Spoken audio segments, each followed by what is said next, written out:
तुमच्या घरामध्ये पण कोणीच आवडीने शिमला मिरची खात नाही ना, अहो तर मग हे ट्राय करा ना, भरवा शिमला मिरची चवीला एक नंबर, मस्त अशी आंबट वगैरे भारी, खूप भारी भाजी लागते.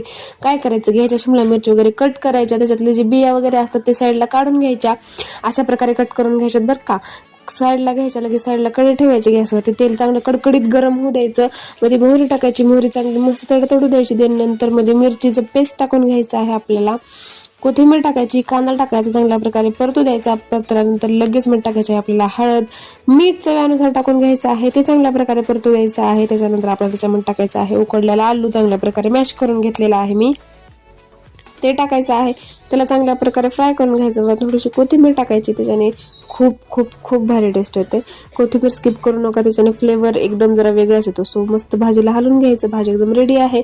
शिमला मिरची घ्यायची, त्याच्यामध्ये भाजी भरायची, भाजी भरण्यासाठी मध्ये कंजूसपणा करायचा नाही, आलूची एकदम भरभरून मध्ये भाजी भरायची आहे आपल्याला साईडलाच. आणखीन तीच सेम कढई घ्यायची आहे, तेल गरम करायचं, मोहरी टाकायची, शिमला मिरच टाकायच्या, खालून वरून मस्त अशा परतवून घ्यायच्या भारी एकदम.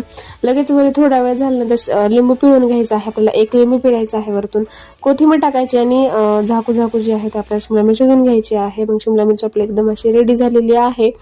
कशासोबत पण खावा, खूप भारी लागते. आणि सबस्क्राईब केलं तर पटकन सबस्क्राईब करा.